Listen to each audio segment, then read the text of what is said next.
एक बहुत गरीब अंधी बूढ़ी माई थी। उनका एक छोटा सा परिवार था जिसमें उसका बेटा और बहू थी।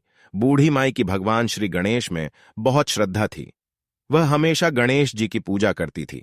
तो एक रोज गणेश जी ने कहा कि बुढ़िया माई कुछ मांग, मैं तेरी पूजा भगती से खुश हूं। बुढ़िया माई ने कहा, मुझे तो मांगना नहीं आता। तो गणेश जी भगवान ने कहा, अपने बेटे बहू से पूछ, मैं कल फिर आऊंगा। अपने बेटे बहू से पूछ कर बताती हूं। तो वह अपने बेटे से बोली, आज मुझे प्रभु विनायक बाबा ने स्वयं दर्शन दिए और उनसे वर मांगने को कहा है।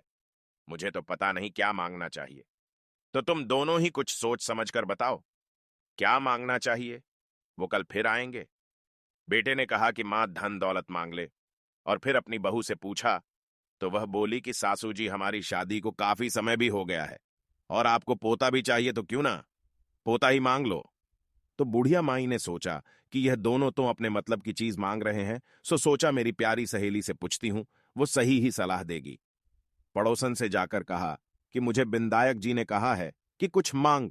मैंने अपने बेटे से पूछा, बेटा तो कहता है कि धन मांग और बहू कहती है पोता मांग लो। तब पड़ोसन बोली कि ना तू धन मांग ना तू पोता मांग, तू थोड़े दिन तो जिएगी, सो तू आंखें मांग ले। तो उसने पड़ोसन की बात नहीं मानी।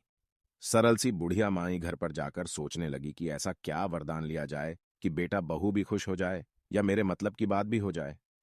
अगले दिन गणेश जी आए और बोले कि बुढ़िया मानी आज कुछ मांग ले।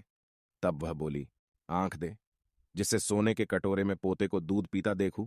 सुहाग दे, निरोग काया दे, 9 करोड़ की माया दे। बेटा पोते पर पोते, दुनिया में भाई भतीजे सारे भरे पूरे परिवार को सुख दे, मोक्ष दे। गणेश जी ने बुढ़िया माई से कहा, हे बुढ़िया माई, तूने तो मुझे ठग लिया। जा, फिर भी मैं तुझे यह सारी चीजें देता हूं। ये गणेश जी महाराज, जैसे आपने बुढ़िया माई को दिया वैसे सबको देना। कहानी सुनने वाले हुकारा बनने वाले तो बोलो प्रेम से, जय गणेश जी महाराज।